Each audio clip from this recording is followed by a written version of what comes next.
I don't teach piano to create a bunch of proteges. My teaching philosophy is all about how can I equip my students for life. Throw out homework, worksheets, ominous buildings, hall passes, herds of students, grades, all of it.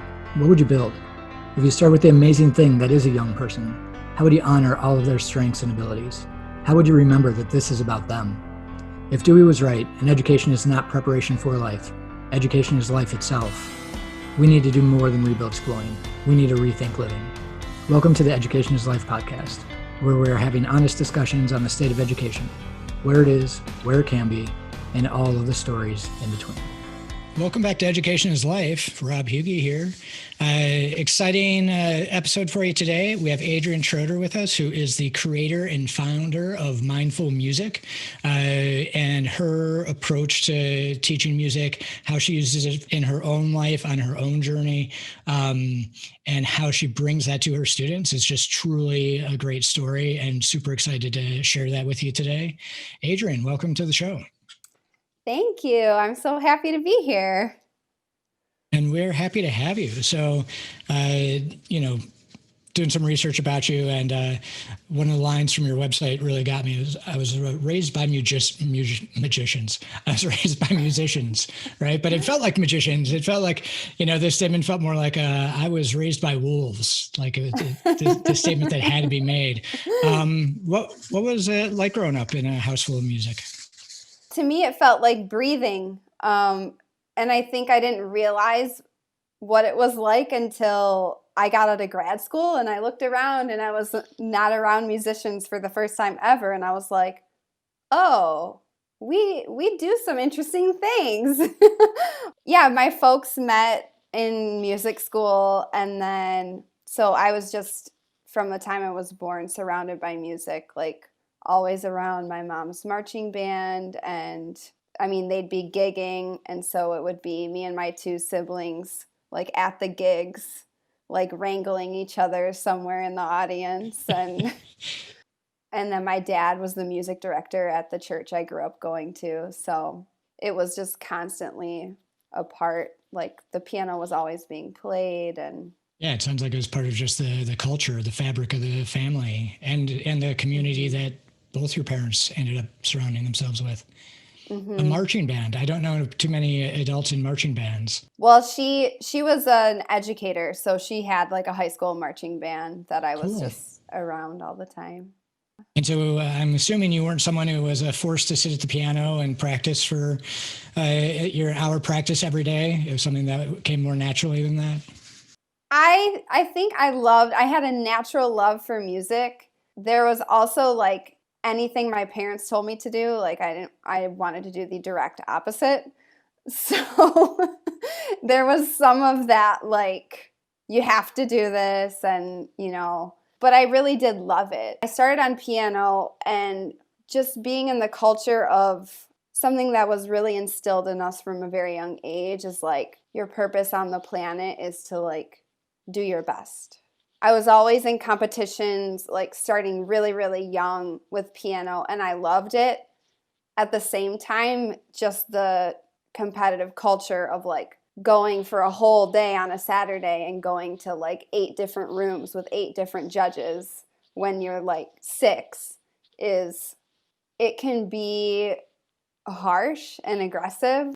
So it was a dichotomy. It was like I loved music, and then also it just gradually, this like shadow side of it started showing up. I think what I needed was I had ingrained so much perfectionism just being part of audition culture, and like my self-worth was 100% attached to how I played on any given day.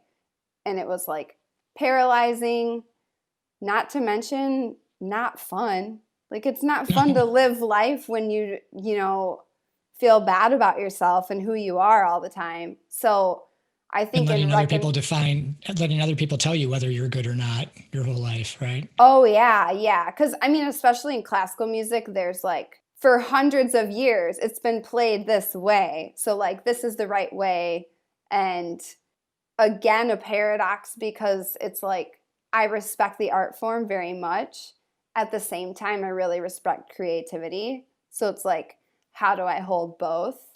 Um, for me in my journey, and why music is still such at the forefront, like why I didn't quit, is because of mindfulness and like taking a step back and, you know, doing that myself, and then coming, and then I missed it. It's like, I miss playing. I miss, you know, all of this stuff. So I came back to it with that approach, and I played the best that I've ever played after integrating that. And people say, I can't remember who said this, but like, music is what feelings sound like. I totally resonate with that. It's stories. You're telling stories. Like if someone else wrote it, you're telling someone else's story, and it's like you're like an actor. You're like bringing it to life, Right. and it's how humans connect. Like you can feel someone else's story, and something that I say all the time is music is empathy in real time, because you're like, okay, I see you, like I see your story, and then the other way around, I think it's important not to lose your identity in other people's stories as an artist. So I think from that perspective, it's important to share your own. Having not grown up in a conservatory type culture and only seen bad movies about it, right?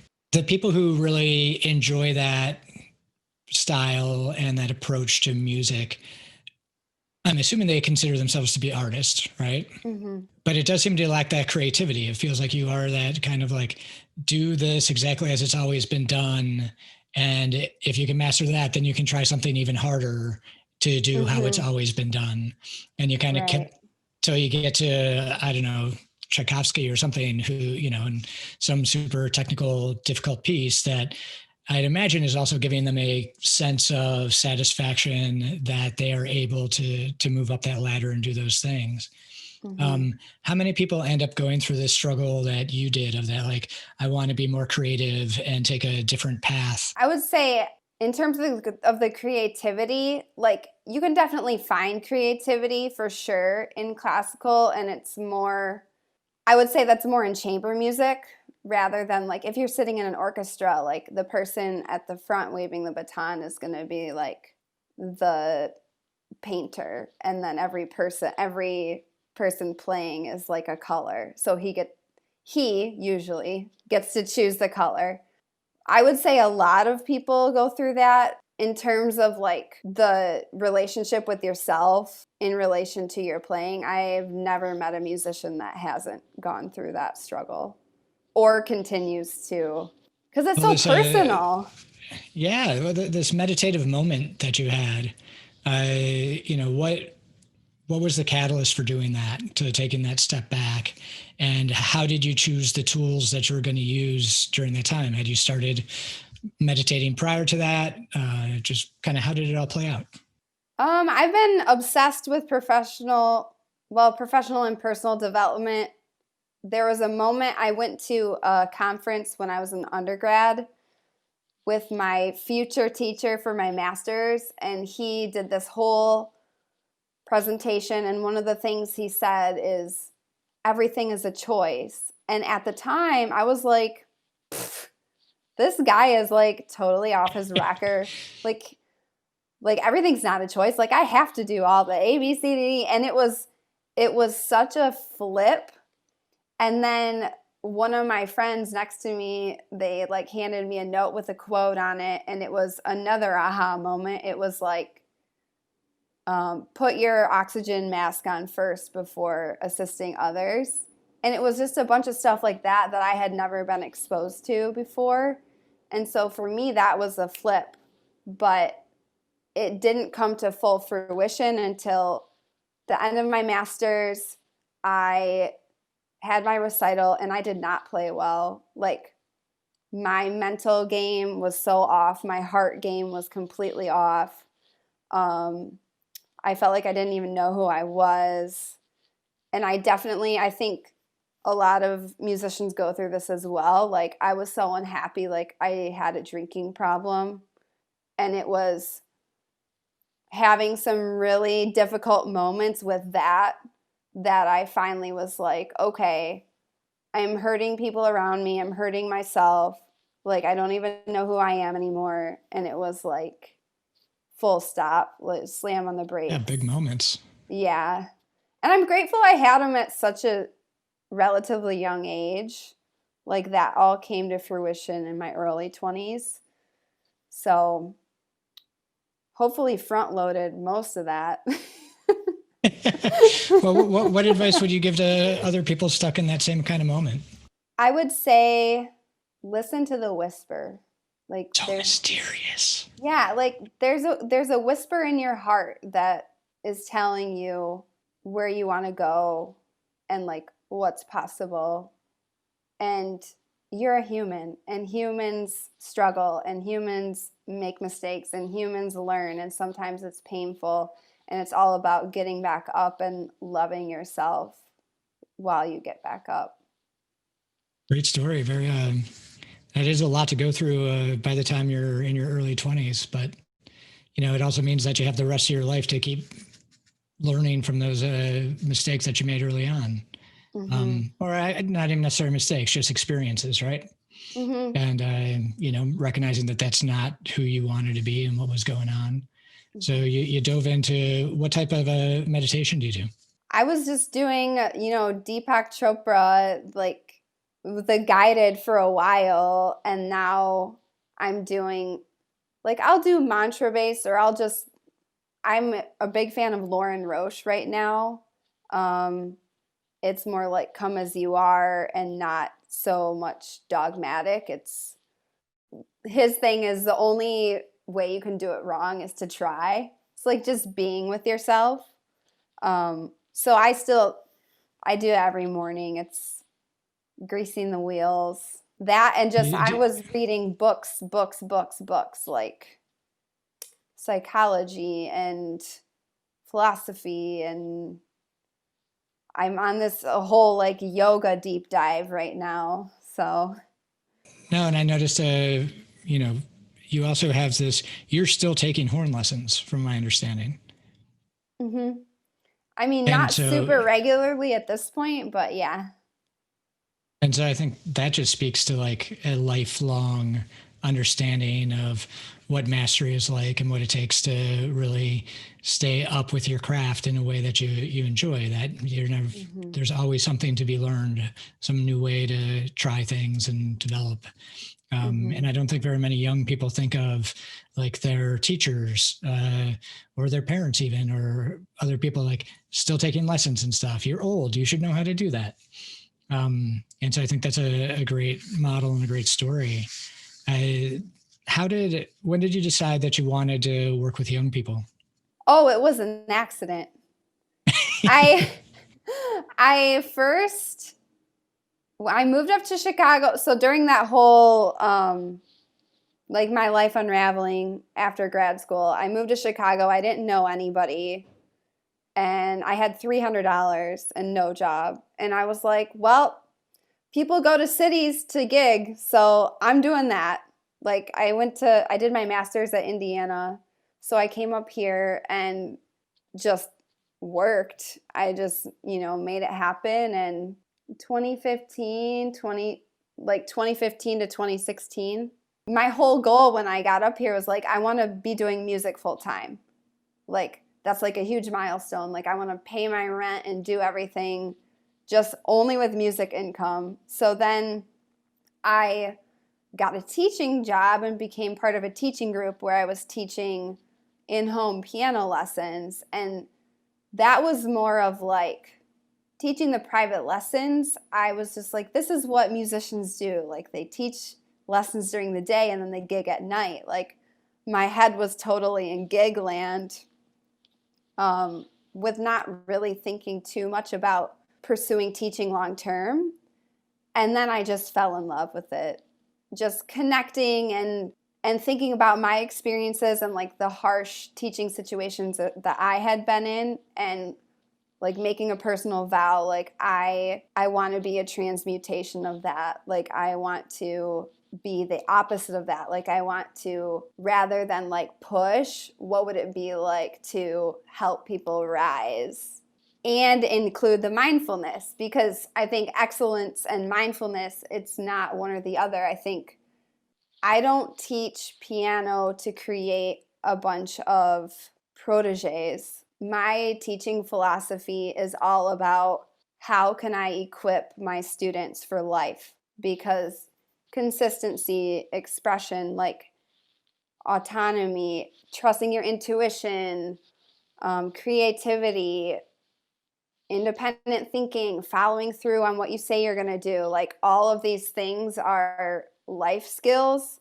And I think music is, first of all, a really fun vehicle to learn it. And second of all, like I realized when I entered the world out of conservatory, I automatically had this toolbox as a musician that I didn't know was going to help me in everything else, but it did. So I'm just consciously seeking to give that to my students. No, that's really interesting. I mean, I think of Greenfields very much the same way, right? Where I don't really care if you become a great writer or a mathematician, or like, I want you to find something that's going to use your talents and your strengths and make you a full and content person.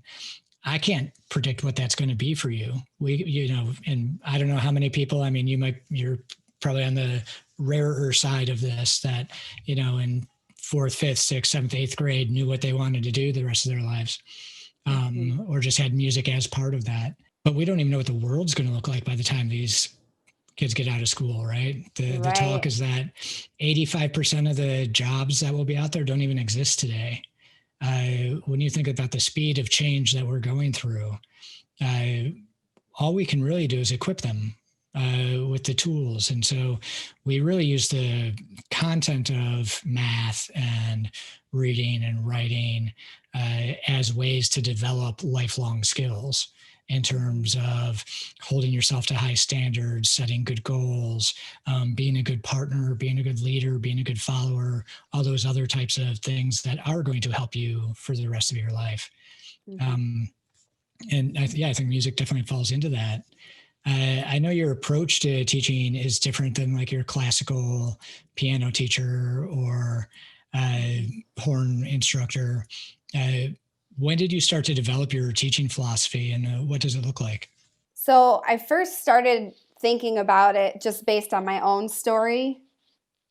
And also, like, I started teaching high school horn lessons, and it would be like these kids not following through on what they said they were going to do. And I'm like, okay, I guess that's something we're going to be learning. Like, and I think it was, again, just me having my eyes opened after being in conservatory for so long. But a huge shift was the 2016 election.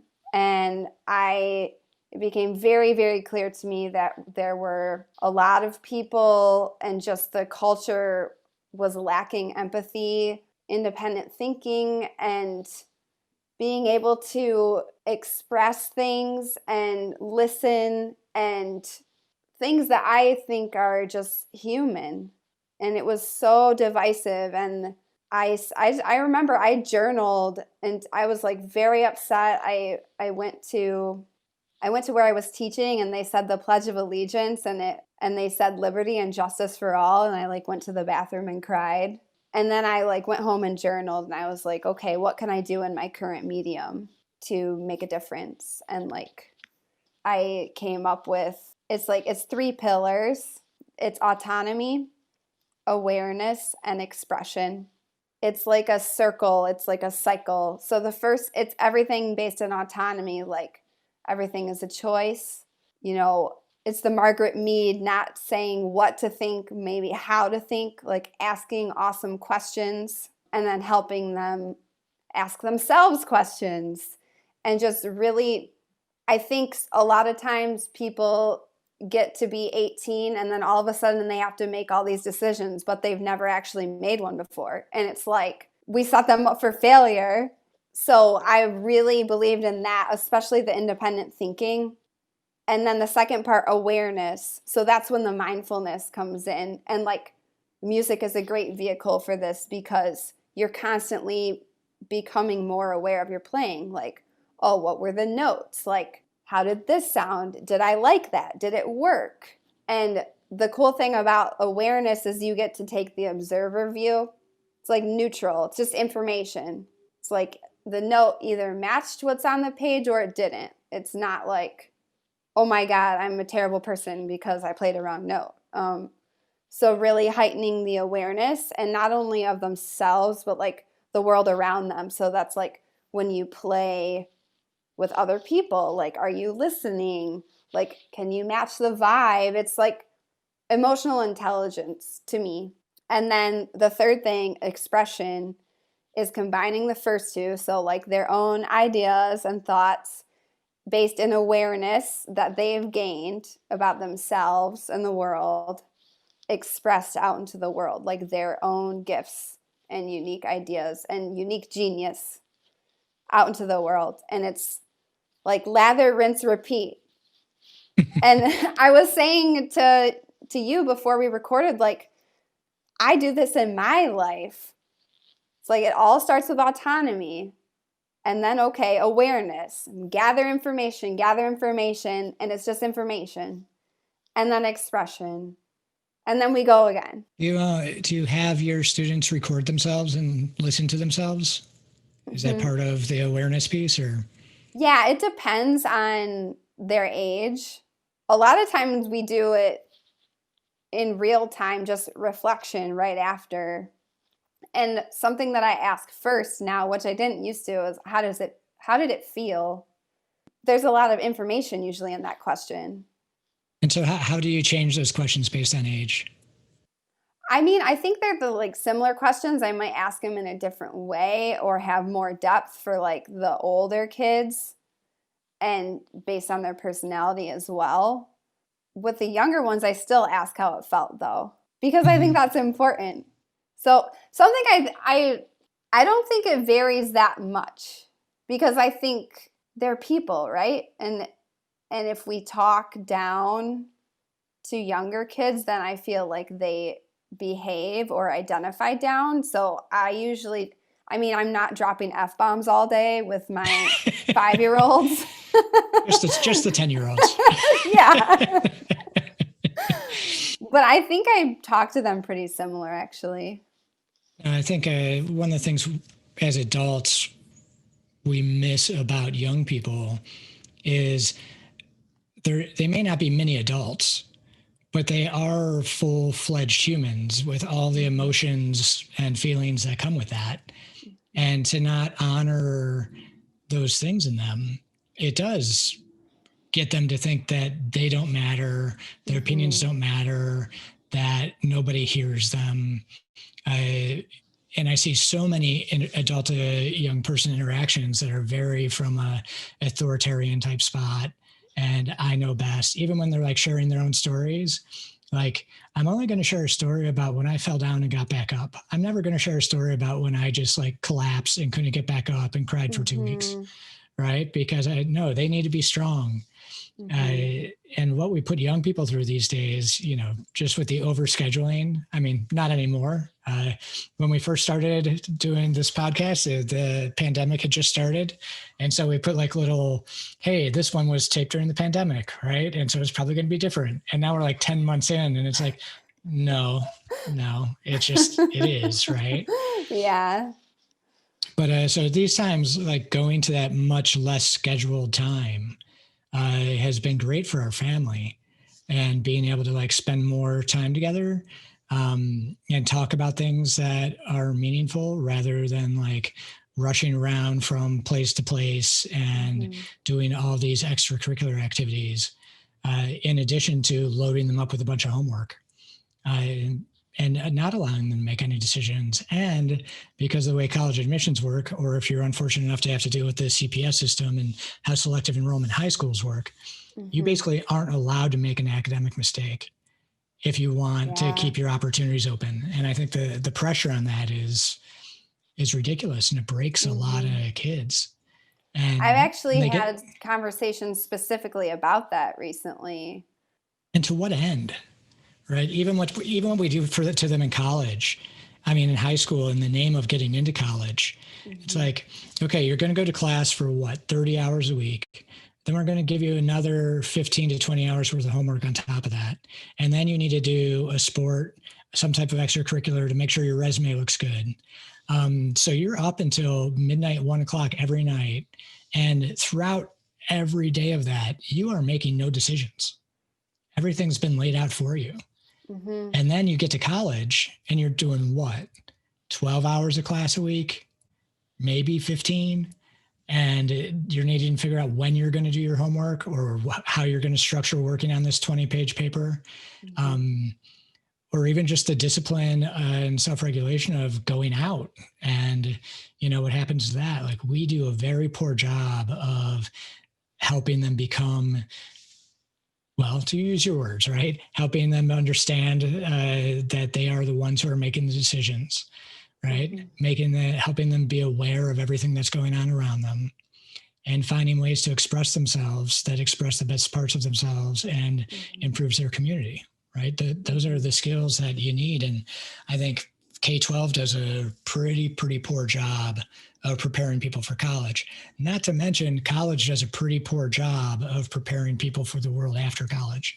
You're not calling AAA. You're not like, you have to figure it out. Like, and then you believe that you are capable of figuring things out and solving problems. And that gives like that authentic sense of, I can handle stuff and I can handle adversity as it comes my way and I can come up and solve problems. And I think it's such a lost skill, but such an important one, and one that like that being on a farm, that sense of self-reliance is so much stronger than what you get living in a big city, where the message most young people get is you're not capable of looking after yourself.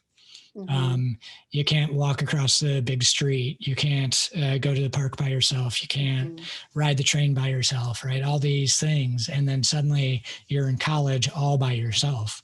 It's like, oh boy, here we go. Right. So my whole thing is like, let's flip the script. And I'm like, one of these people is going to solve climate change. And if they don't believe in themselves, like the world isn't going to get their gifts. And like, oh my gosh, I'm like waving a flag. I'm like, you guys, we can't.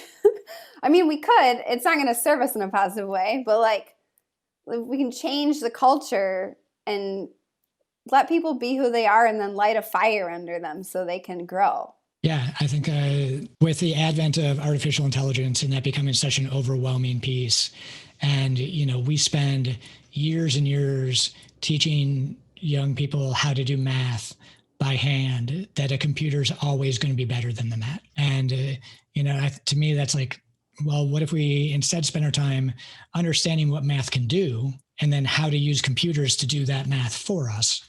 And I think, we also do the Children's Business Fair every year. And I think that's one where the amount of people who feel like they need to go into a corporate job, work my way up to middle management, get stocks options, and that's how I'm going to be successful. Yeah, and the kids always figure it out faster. That's one of the things with the team at Greenfields and other schools like ours is, if we can't figure out what the answer is, just ask the kids, because they have a better answer than anyone we're going to come up with anyway. Right. And so get them involved in that, and then having that sense of ownership. It's not a sense of ownership. It is an ownership, right? Getting people to understand that you are the protagonist in your story, right? Take control of your story. This education thing, this isn't something that's happening to you. This is about you. This is for you. How can you best own that, right? How can you get into that and be that? And we do mindfulness every day. We're looking at getting some more pieces in there, but everyone so we have a lot of people who are struggling. And we were looking for some way to help young people through it, because what I've noticed a lot too is that parents are struggling in their own way, right? And in their own right. And it goes back to what we were talking about earlier, where they tend to talk down, maybe isn't always the right word, but talk with authority, talk with, I know what needs to happen. And so in this place we're in, and so many people don't, so they're not actually having deep conversations with their kids about how are you doing? How are you feeling? How is this impacting you? So there's a lot of kind of this like loneliness that kind of gets tucked in there. And on the flip side, some people, and I'm sure you've seen some of it, right? They've mastered new instruments. They've taken this time to really do some amazing self-improvement pieces. So we wanted to provide a forum for them to be able to come to and just share, what has this pandemic been like for you? And make it as accessible as possible. So if you wrote a new piece of music, or you learned how to perform a new piece of music really well and you're proud of that, like that can be something that you would share. Or if it's a darker piece, right? There can be some music therapy, some art therapy to make them feel better and make them feel heard, and give them a chance to express themselves in a way that I think it's going to be fascinating. I love hearing young people's stories and where they're coming from and what they're working on and what they're doing. And I also can't imagine any, in my lifetime for sure, there has never been anything save some big war that the whole globe has gone through at the same time. And we're all going through this. And so how can we use this as a time to bond, and a time to like reach out to each other, and a time to listen to each other? So we're doing this project called My Pandemic Life that we're going to be launching this week, really wanting, again, giving people those tools, right? So this is about skill building as much as it is about expression. When you are going through something, being able to reflect on that, being able to share about that, being able to produce something from that is some skills you're going to be able to use the rest of your life. But what have you seen young people kind of going through during this time as you've been? I'm assuming you're doing virtual lessons, or are you doing? Yeah. I dabbled with some in-person lessons this summer, and then I had a positive case and I just went back. And surprisingly with piano, it was like, okay, like closing my eyes and shooting in the arrow, like I don't know what's going to happen. But it ended up being great. Like the quality is, I would say, like between 90, it's not 100 obviously because I'm not right there with them energy wise, but it's like upper 90s. I would say it takes more emotional energy to connect through the screen. But what I've seen is just, I had one student, like he said he was repeating the stock market's going to crash for like 10 minutes straight, like at the beginning of everything, and just lots of tears, lots of I miss my friends. And I think it's been really, really important for them to have the outlet of music. And something that I started doing is I always ask at the beginning, I'm like, well, how are you? Like, where are you on your COVID scale? And so it's just like 1 is I feel like crap. And then 10 is like, I want to be in quarantine forever. So it's a way of acknowledging the reality and like leaning into it if it's organic. It also helps it not bury us every time. So it's like acknowledging the elephant in the room, like, how are you doing? It's gotten better. I feel like initially it was very, very emotional, and I saw a lot of just things with the kids themselves, and then like interactions with the parents with a lot of like frantic, stressful energy for everybody. And then I feel like there was a groove, and then around the holidays it got, I think, more stressful again. I think we're hitting another groove. But I think I've had like one student be like, I'm just so like, I'm glad that I get to just log on and do piano. Like I look forward to this, and I get to like play my songs, and it's fun and it's an outlet. Like I don't think feelings are meant to be felt, right? So it's a way of expressing the truth of what you're experiencing and who you are. And just like any other art form, I think it's a beautiful outlet, especially now, to like spend time with yourself and have fun and work on something that you enjoy rather than, I mean, I was about to say rather than be glued to a screen, but we're all glued to a screen these days. So, but yeah, I've seen a lot of challenges, and most of my kids are either, some of them go to school in real life, but the ones in CPS are struggling. There's like Zoom burnout, and I've been more flexible with, because like when I was going to people's homes, I would never go for just a half an hour because it's not worth the travel. But like Right. I've been doing half hour, or like, oh, do you want to do 2 20-minute? Like, just because if they are in Zoom from 8 to 3, their eyes are like bloodshot at 3. So yeah, I guess I've seen the whole gamut of things. Yeah, that's unparalleled times. That's for sure. Hmm. And Yeah. with the vaccine on the horizon, hopefully that's going to help get things back. It'll be interesting. Like, people are the grand debate of like, I don't want to get back to normal. I want to get back to better, and that type of thing. But yeah, I at this point, I don't know if we'll be able to get the older kids who are just coming 1 day a week in person right now, if we'll be able to get them back in school for longer before the school year's up. I'm really hopeful. We try to create some different social outlets for them to be able to do things, some different creative stuff. We're about a half project-based school, so they've been able to do some fun projects and do that type of stuff. But it's hard to be at home. And again, like my son, my 8th grader, like on that 1 to 10 scale, like I would say a good number of days he's at that 10. He's like, I could do quarantine forever. This is great. That's how I felt at the beginning. I was like, I'm reaching my introvert potential. Like, and my youngest is a different story. Like he is a people person. And so he definitely kind of hit this gloom, melancholy type stage over the summer. And then being able to get him back with some friends in class has been like a huge boon. Like in the first 2 days, you could just tell how much happier he was and how much that light started to come back on. And so I just want to kind of to your point of the opening every session with a 1 to 10 scale and how do you feel right now? Where are you on this COVID thing? We do that at school too, but I think that's also where my pandemic life is kind of coming from, is like, let's go broader. Like, let's lean into this and let's not pretend that it's not having an impact. right.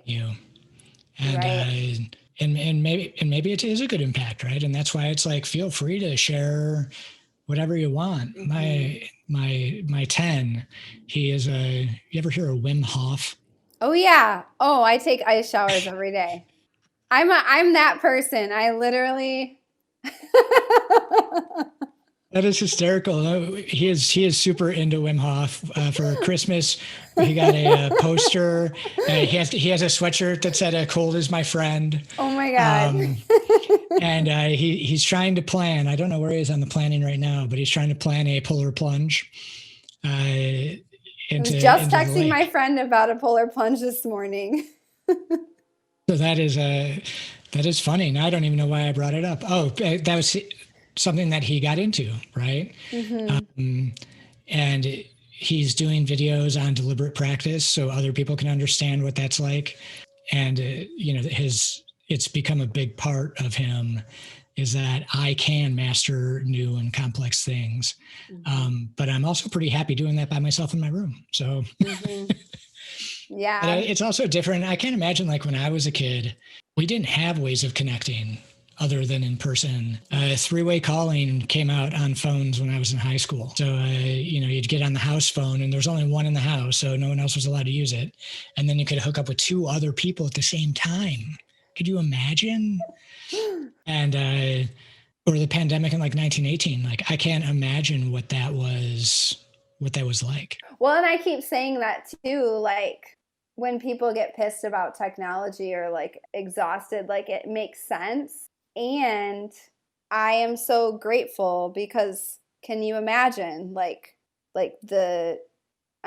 not only disconnection, loss of jobs, loss of like, I'm so grateful for technology. And honestly, I have felt more deeply connected with people. Like, for example, this. I have never met anybody at Greenfields in real life. That's just so weird. And yet I feel really connected to your community. So yeah, we have students who I've never met in person.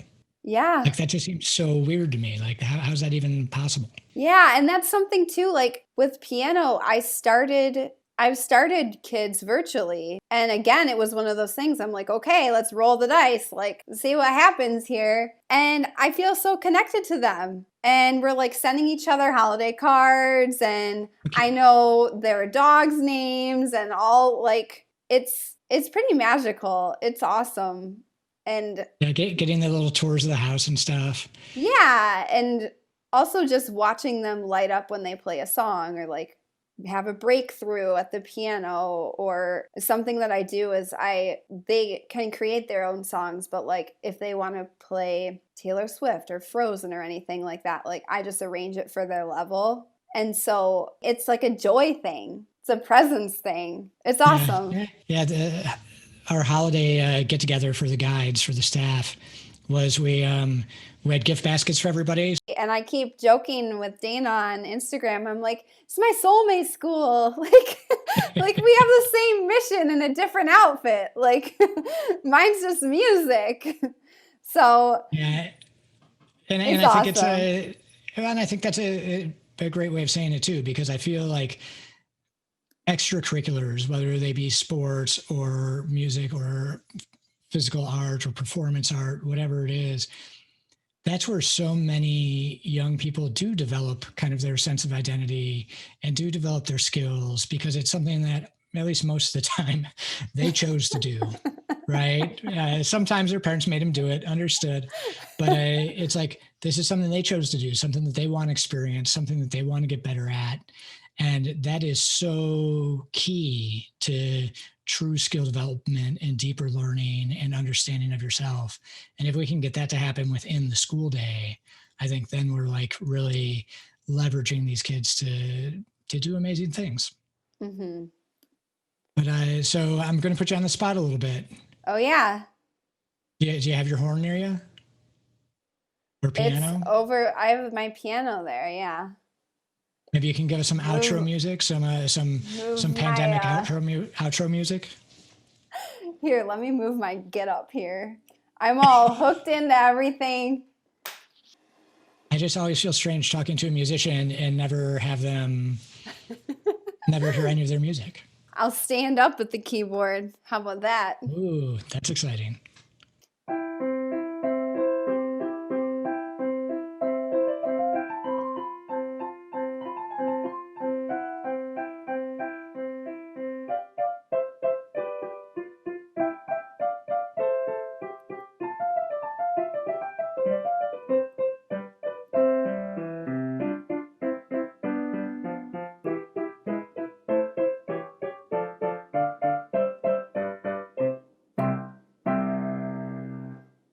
Woohoo!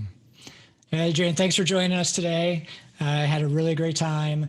You can find Adrienne's site at adrienneshroeder.com. And I think you could probably even contact you if you were interested in getting some lessons and stuff through there. Is that correct? Oh, yeah. I'm accepting new piano students, and I would love to serve you, help you access yourself, and share the love, share the music. Yeah, so if you like her approach to learning, and I certainly do, it's much better than sitting there and doing scales all day, which I'm sure they also have to do some of. So don't get me wrong. We sprinkle it in. Definitely look her up. Adrienne, it was great having you on today. Great seeing you again, and look forward to actually seeing you in person someday. Yeah, what if we hugged? That would be cool. Is that ever going to be allowed again? One day. Someday we will give a nice to see you old friend hug. Yeah. Even though it'll be the first time that we met. All right. Thank you, everybody. And thanks for listening. Make sure to subscribe, and we will catch you on the next episode of Education is Life.